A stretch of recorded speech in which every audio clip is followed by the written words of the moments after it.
Award-winning Carolyn Duggan from the Florist on the Hill is the official sponsor of our Flower School podcast. A renowned wedding florist and recognized for her flamboyant style and fabulous personality, Caroline jumped into retail and opened her flagship flower shop in the bustling Rathmines Swan Centre. Carolyn has already made a stamp in Dublin 6 with her fabulous range of grab-and-go bouquets, bespoke premium bouquets, funky plants and plant pots. You can visit Caroline in her flower shop in Rathmines or online at thefloristonthehill.ie.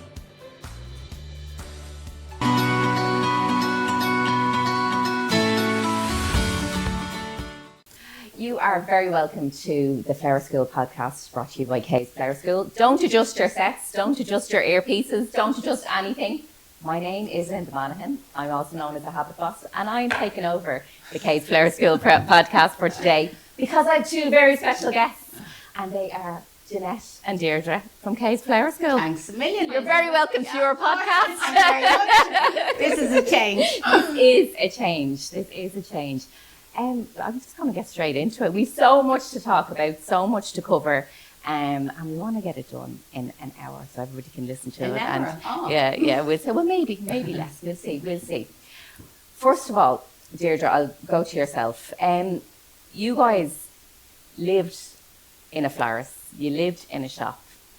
The history of Kay's Flower School, people, I know some of it, but I don't know if your students know, the listeners know. What's the history beside growing up with a florist as a mum, with floristry through the veins? Tell us a little bit about the history of Well, Kay's Mum Flower actually, School. I suppose she didn't work when we were young kids, and when we got older, she went back to do what was called at the time an ANCO course, which would be false, solace, that sort of thing. And I was back to work for married women, so like obviously back in 40 years ago, over 40 years ago. So she went back to the sewing factory, which is what she had done as a youngster, and like she'd made all our clothes. She was so creative, and she hated the factory because all they were ever doing was sewing sleeves after sleeves. They never got to make a garment, where when she was a youngster in the factory, she made a garment. So she decided then that no, she didn't want to do that, and friends of my dad's had a flower shop, and she says, I think I might go and work experience in that, and she fell in love with it. She worked out there, she managed one of our shops, did absolutely amazing. And then when that florist was talking about retiring, we were working in what was just a corner shop, like a part-time job in a corner shop in Rialto. And that was coming up for sale. And we were like, come on, Tisha, why don't you open a flower shop? There was never a flower shop in Rialto. So she opened the flower shop. Wow. And my mum's name is Catherine, but her dad always called her KK.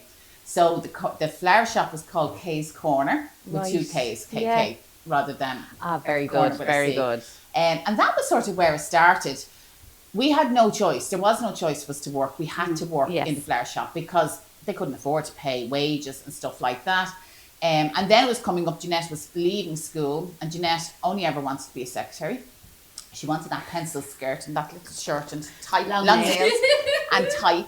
And she'd done that and hated it. And realised I was terrible at it as well. Isn't that really funny when you Yeah. have a dream and you're like, no, Yeah. straight away. And went into the shop at Mum and Dad, and she trained with my mum, and then she went to all over the world doing floristry training. And I done most of my qualifications in the UK, but I absolutely loved the flowers. Yeah. But I actually loved the teaching end of it. And like going back to when I was in school, in primary school, I was always picked by the nuns out of my class to go and mind the junior classes, and like while the teachers went on their lunch hour. And I'd have all the small kids sitting there, and I'd be reading stories to them. And when they used to come back, they used to say, you should be a teacher. Right. But academically, I probably never would have reached primary school or secondary school Yeah, level as a teacher. But I knew I was an amazing teacher. Right. I knew I had it, you know Yeah, that way. yeah. And I loved the flowers, and it was just gas. That's how the two things came together. Isn't that really funny that, you know you're going to be good at something, but like results in school are going to hold you back, or it's like you could have been a great primary school teacher, and obviously, listen, the floristry world is better for it. Looking at where you guys are now, like you have a global floristry school, you're teaching people all around the world, like not only the basics in floristry, but like big events, wedding floristry, so much. How did your mum start teaching? How did Kay kind of go, I'm no longer a Kay's corner. I'm no longer a corner shop or a florist. How do you go, I'm not going to sell the flowers. I'm going to teach people how to make them and take that big risk. I suppose going back to, I could have the year wrong, it was around 86, 87. Here in Ireland, there was a huge recession. We always say our school has went through 2 recessions and 1 pandemic. So there was a huge recession back in 86. Money was tight, businesses were struggling. And we were in the flower shop saying, what can we do to bring in more money? And at that time, like, I was actually travelling back and forward to the UK to get my qualifications because there was nowhere in Ireland. They did bring in something with Northern Ireland, but there was nothing actually here in Ireland. And the flower business was kind of closed shop. The only way you could get into the flower business was if your mum was a florist, if your aunt was. It was a bit like the undertaker business now, kind of like... Sounds like RTE or something. Kind of a bit like that, I suppose, yeah. They kind of kept it to themselves. So there wasn't any opportunity for anybody to train as a florist. You had your local VEC, tech night classes, that type of thing, hobby classes, but there was nothing to go commercial or professional. And Mum came up with this idea.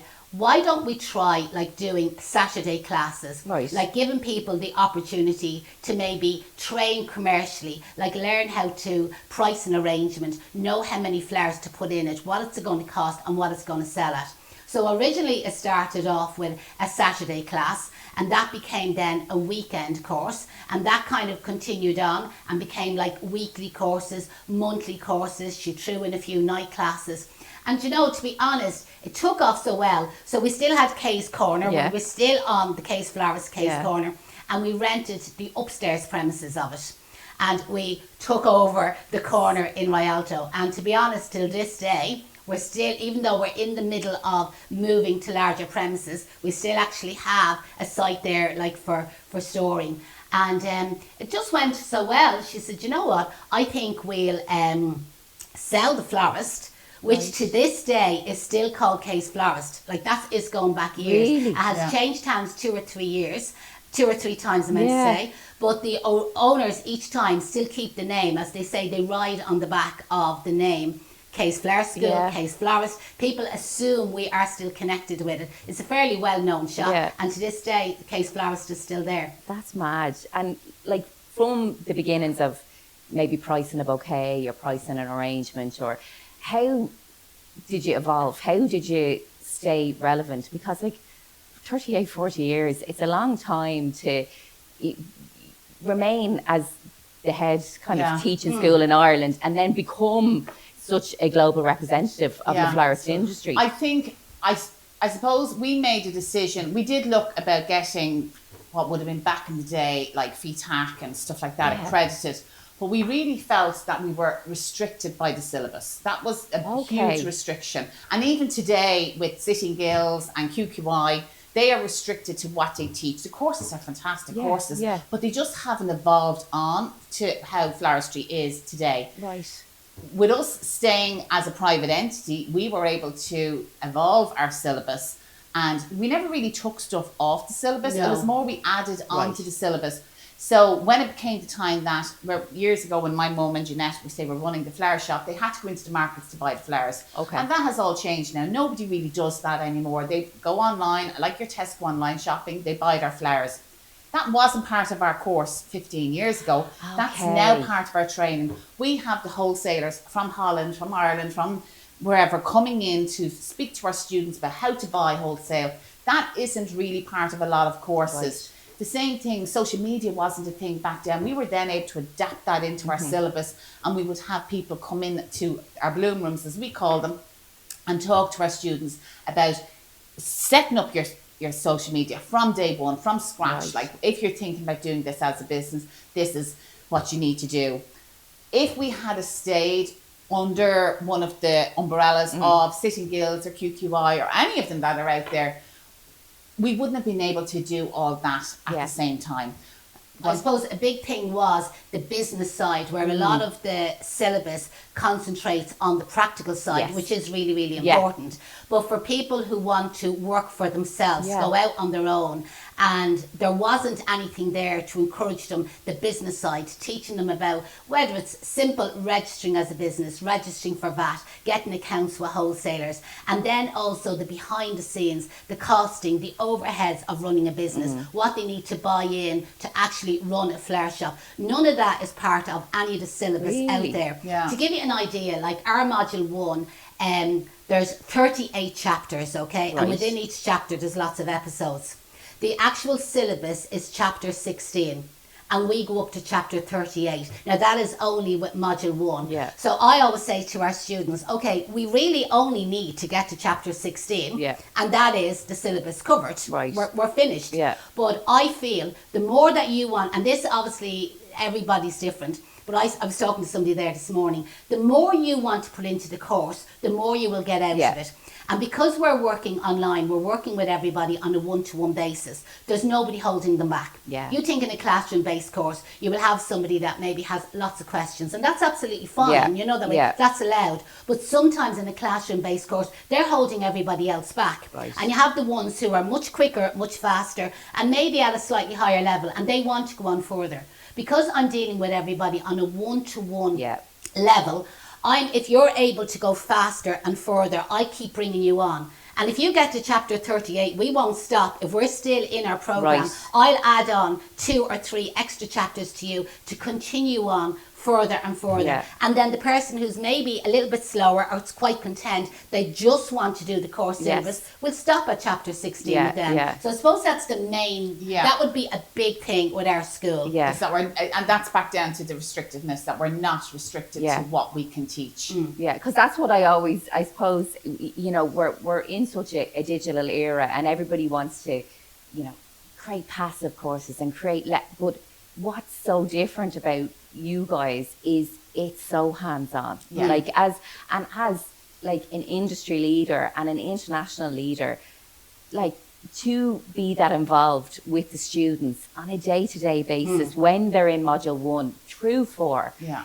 Do the students get surprised that you're the one that you show up and go, hello? Absolutely. People ring the school and I answer the phone, and obviously they'd recognise Yes. my voice. And Yeah, they say, oh my yeah. God, it's Jeanette. I can't believe you answered the phone. I said, yep. Answer the phone, sweep the floor, clean the loo. Or people would often, even though we post all our kits out around the world, people would often say, can I call into the school and collect my kit? Right. Or maybe they need extra materials, Yeah. and we say no problem. They ring the door and I open the door, and Yeah. I'm there with the box, with the floral foam, with the Oasis materials.